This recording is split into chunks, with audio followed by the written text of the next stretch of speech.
Ryan Reynolds is the brain behind all of these subpoenas. Maybe him and Nick Shapiro has been sitting together, like, how can we punish these people?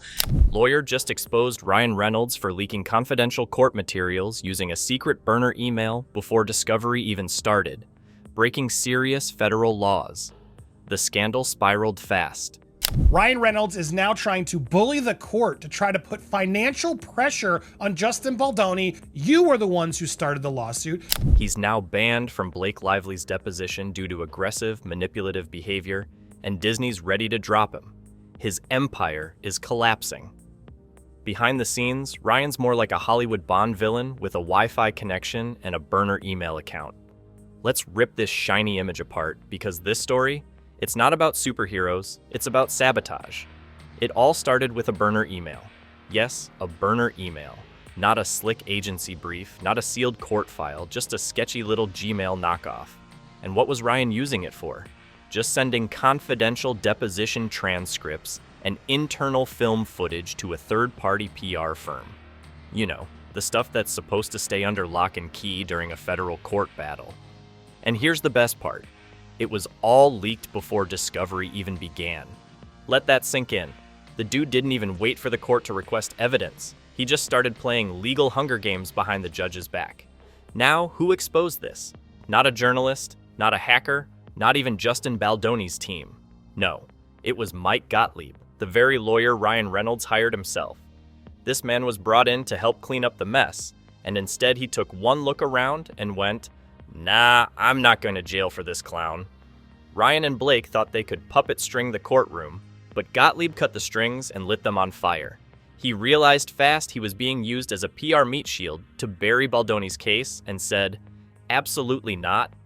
The burner email wasn't just for PR strategy. No. It included specific instructions. And I quote, "Bury anything linking Taylor, Hugh, or the crew." And, of course, scrub metadata. That's not a celebrity trying to protect his family. That's a dude prepping for a cover-up like it's a Mission Impossible sequel. Tampering with court documents, smuggling out video files, and sending them to a firm built to spin trash into sugar? That's not just shady. That's criminal. And here's where it gets even juicier. Because this isn't just a slap on the wrist moment. Ryan Reynolds didn't just break courtroom etiquette. He broke federal law. Specifically, Rule 11 of Federal Civil Procedure, Abuse of Process, and the protective order filed in March 2020. Yeah, that protective order that says, don't tamper with or leak private material during legal proceedings. You'd think Ryan, with his billion-dollar brand and Marvel contract, would understand that. But no. Apparently, reading contracts isn't as fun as tweeting about aviation gin. Now insiders say this whole mess has triggered a federal obstruction case. Ryan might be facing up to 5 years in prison for this alone. And honestly, that would be the most useful role he's played since Deadpool 2. Except this time, the suit's orange, and the fourth wall is made of concrete. But we're not done yet. Not even close. Because when you leak confidential legal documents before discovery, you're not just bending the rules, you're bulldozing them. What Ryan did qualifies as tampering with evidence and attempting to influence testimony, which carries a sentence of up to 20 years depending on how ugly the court wants to get. This isn't gossip. This isn't clickbait. This is felony-level obstruction of a federal process. The courtroom is not Twitter. You don't get to run a smear campaign and walk away with likes. But Ryan didn't stop there. No, he went full PR obsessed. While his lawyers were filing motions for sanctions, trying to make it look like Baldoni's case was wasting everyone's time, he was simultaneously feeding confidential info to a third-party PR firm to control headlines. That's not defense. That's a coordinated assault on the legal system, dressed up in a perfectly tailored tux. Sources close to the court say Disney's not smiling either. In fact, they've already launched their own internal investigation under the morals clause baked into Ryan's contract. You know, the clause that basically says, if you embarrass us, we'll cut you loose faster than a low-performing Pixar sequel. And yes, it's real. Disney doesn't care how many gin bottles you sell or how many sarcastic birthday posts you write for Blake. When their brand is on the line, you're either part of the show or you're gone. And if that clause is activated, Here's what Ryan could lose: a felony charge, public court humiliation, a $250,000 fine, the loss of his Marvel contract, and let's not forget, his entire brand empire: Aviation Gin, Maximum Effort Productions, Mint Mobile Clout. Poof. Deadpool 3 might just be his farewell performance, except the audience will be a jury, and the only costume change will be prison jumpsuits. But wait, Reynolds wasn't done embarrassing himself. Enter the sanctioned circus. That's right. Ryan and Blake, not content with trying to leak documents behind the scenes, went full scorched earth mode in public court. They filed a motion for monetary sanctions designed to choke Justin Baldoni financially. Not because Baldoni's case lacked merit, not because the court found it weak, but because the lawsuit was inconvenient for Ryan's image and, let's be real, his Deadpool 3 promo schedule. They tried to get the judge to skip discovery entirely. You heard me. Ryan's legal team wanted to block all evidence before it was even collected. Like, hey, judge, can we not do the legal process? It's kinda bad for my brand. Thanks. Are you kidding me? Mike Gottlieb, again being the only adult in the room, flat out refused to support the move. He called it legal suicide and told Ryan point blank, "If you want someone who will commit legal suicide for PR, find another fool." And that right there, that's a lawyer tired of playing babysitter for a rich dude who thinks courtrooms work like Instagram stories. You post your version, filter the facts, and everyone just claps. This sanctions stunt violated basic legal procedures. You don't file for sanctions before depositions. You don't try to financially destroy your opponent before they even get to defend themselves. And you certainly don't do it just because your publicist is sweating. But that's exactly what Ryan did, and the court took notice. Filing sanctions under false pretenses is not just bad strategy. It's potential grounds for abuse of process and even court sanctions against Ryan's own attorneys. And look, let's be honest. This wasn't legal defense. This was a tantrum, a hissy fit dressed in courtroom language. Ryan's real message to the court was clear. I'm rich, I'm famous, this lawsuit's annoying, make it disappear. That's not a defense. That's privilege on full display. But the mask is slipping. The man who sold us the sarcastic superhero is now standing in a federal courtroom trying to pretend like leaking files, tampering with evidence, and choking his opponent with fake sanctions is just another quirky PR stunt. It's not. And if justice actually works the way it's supposed to, this time Ryan Reynolds won't be walking off into a sunset with a witty one-liner. He'll be dragged into a courtroom with a mugshot, a lawyer who stopped pretending to like him, and a legal system that's about to teach him something Disney never did. This is where it gets delicious. You thought Ryan Reynolds was having a bad week?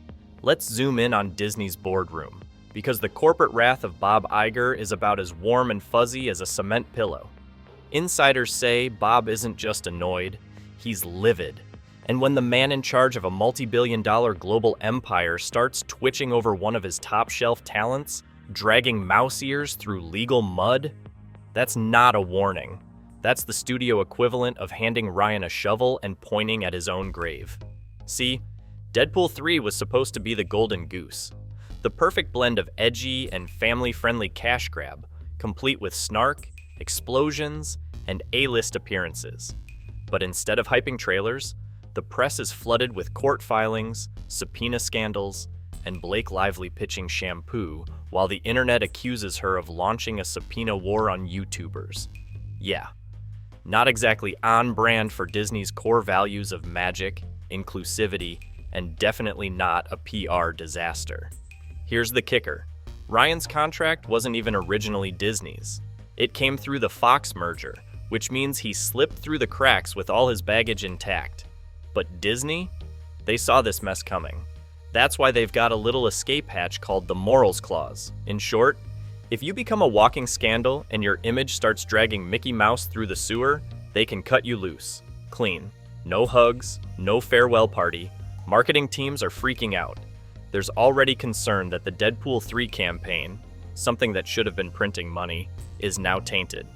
Every search about the movie brings up subpoenas, lawsuits, creators being harassed, and Ryan's face floating somewhere between a shampoo bottle and a legal brief. Blake launching a tone-deaf hair care brand in the middle of all this? It's the PR equivalent of farting during a eulogy.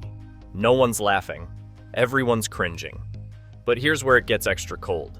Disney can't just yank Ryan's contract overnight without triggering a messy breach situation.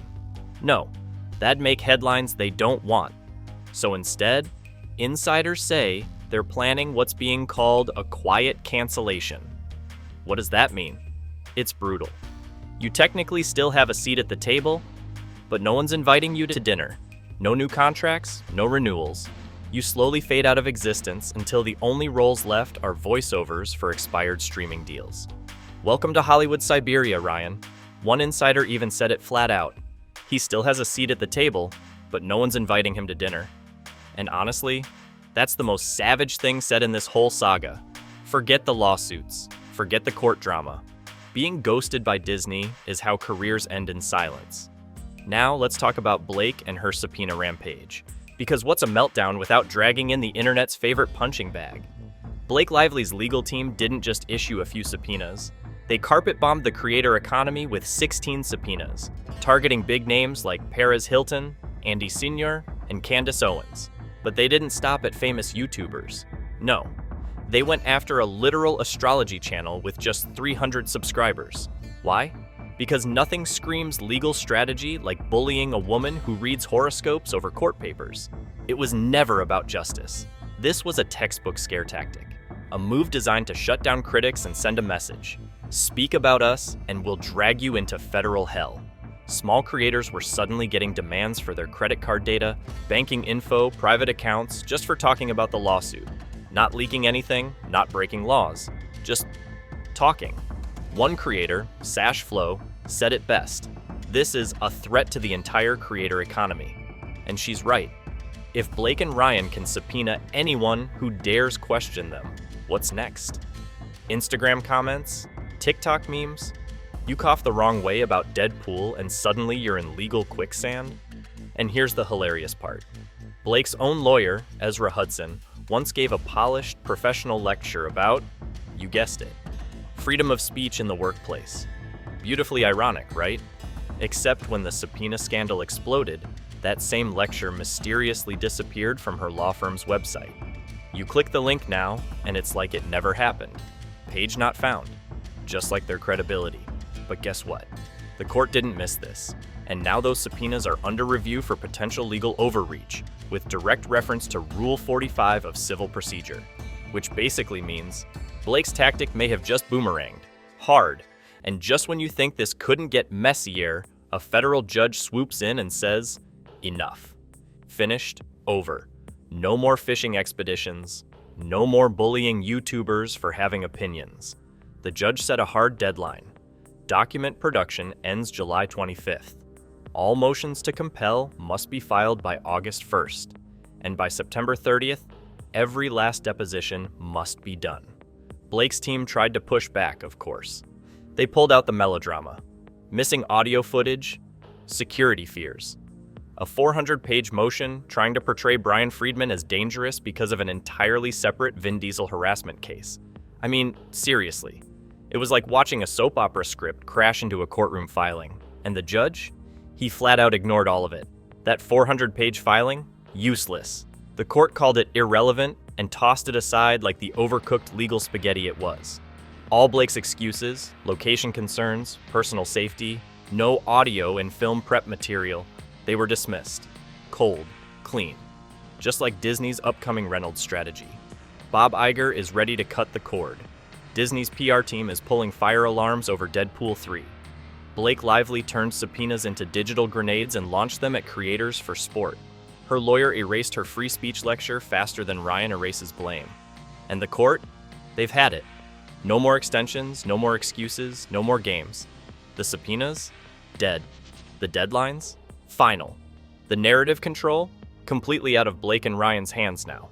Ryan Reynolds thought he could still slink into the deposition room and play protective husband/PR overlord? Not anymore. On July 17th, he was officially banned from attending Blake Lively's deposition. Yes, banned, like an out-of-control uncle at a wedding. And the reason? A protective order issued back in March 2024. that's not just a slap on the wrist. That's the court saying, "We don't trust you within 50 feet of this testimony." And frankly, they're right. He's no longer a legal party in the case, which means under the court's rules and under attorney's eyes only confidentiality, Ryan isn't even allowed to peek at the evidence. This isn't about celebrity entitlement anymore. It's about process, control, and making sure no one taints the testimony with Hollywood-grade manipulation. And guess what? The court clearly believes Ryan's presence could do exactly that. But here's what everyone's whispering. This isn't really about legal status. No. The real reason Ryan got booted was because of his unhinged, hot-headed behavior that's been festering behind the scenes for years. Want proof? Let's go back to the set of The Change-Up. A whistleblower, a former extra, came forward and described Ryan berating a kneeling crew member, screaming, ranting, accusing the guy of filming him illegally, as if he were being stalked by CIA agents on a movie set. Apparently, Ryan had a full-blown paranoid meltdown. The extra said the guy looked terrified, with his hands in the air like he was about to get tackled. That's not quirky. That's not sarcastic. That's unstable. And now, the court is afraid he'll bring that same energy to Blake's deposition. There's concern that if he's allowed in the room, he'll intimidate her, coach her responses during breaks, or influence the testimony entirely. These aren't wild accusations, they're grounded fears in how federal depositions work. You don't get to whisper advice in the hallway. You don't get to glare across the table. This isn't a Deadpool promo. This is sworn legal testimony. Which brings us to the slow-motion explosion that is Ryan and Blake's marriage. Insiders are whispering louder than ever that the relationship is cooked. The only time they interact now is for scheduled PR appearances, photo shoots, red carpets, carefully timed social media posts. And even those are starting to crack. Blake launched a whole shampoo brand in the middle of Ryan's courtroom scandal, and fans were like, seriously? Why is she selling conditioner while Ryan's in court? It's giving vacuum commercial during a house fire. The internet is no longer buying the power couple fantasy. Because what used to look like playful jabs and adorable trolling, now it looks like a couple holding hands over a PR grenade. The brand is crumbling. Gossip boards are saying Blake and Ryan's marriage was always a strategic business arrangement, not a love story. And honestly, it tracks. It's been squeaky clean for a decade, too clean. Even Ryan's famous bromance with Hugh Jackman is getting a side eye. People are saying, with a straight face, that there's more emotional chemistry there than he ever had with Blake. And if you scroll back through old red carpet footage, those sarcastic birthday posts, the roast my husband campaigns, they start to feel less like love and more like content. Scripted, manufactured, fake. And now, fans are asking the real question. Was any of this ever real? Meanwhile, Ryan's empire is starting to rot from the inside. The guy who once ruled social media can't even handle comments anymore. His Instagram comment section is disabled, and people aren't fooled. They're calling it exactly what it is, a panic move. It's not about privacy. It's not about boundaries. It's about control. The backlash was too loud, too sharp, too damning, and Ryan's ego couldn't take it. And his legal team? They're out here filing motions that sound like YouTube thumbnails, accusing Justin Baldoni of circus lawsuits and media stunts, while actively refusing discovery and throwing tantrums in court. This isn't a legal defense. It's a PR meltdown dressed in legal jargon. Ryan is trying to financially choke Baldoni, kill the discovery process, and drag this thing into the shadows. But he can't. Not anymore. Because people are watching. Closely. His reputation used to be his greatest asset. Charming, self-aware, funny, the guy who could joke about anything and get away with it. Now, that same persona looks like a defense mechanism, a sarcastic shield for a man who can't handle consequences. The public isn't laughing anymore. They're squinting, they're questioning, and once the illusion shatters, you can't glue it back together with aviation gin and Deadpool memes. And if Hollywood has one golden rule, it's this. Reputation is currency, and Ryan's account is about to overdraft, because now we're here. The final chapter, the last act, the moment where the internet's husband isn't playing for box office numbers, he's playing for survival.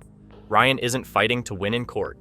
He's fighting to hide, from discovery, from testimony, from the truth. He's done everything possible to block Baldoni from getting evidence. He's pushed for sanctions, tried to kill the process, fed information to PR firms, and filed motions that scream desperation. And if even one of those motions is ruled frivolous or manipulative, the consequences explode. The court could hit his legal team with sanctions, reopen previously dismissed claims, and worst of all for Ryan, trigger Disney's morals clause.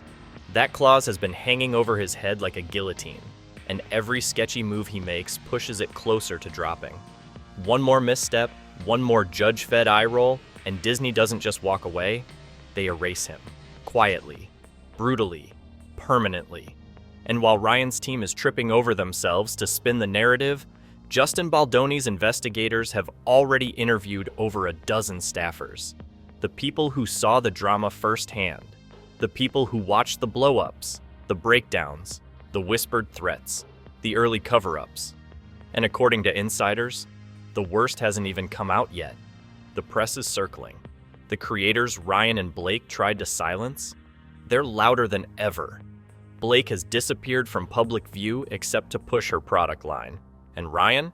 He's now pacing the courtroom like a man watching his empire collapse in real time.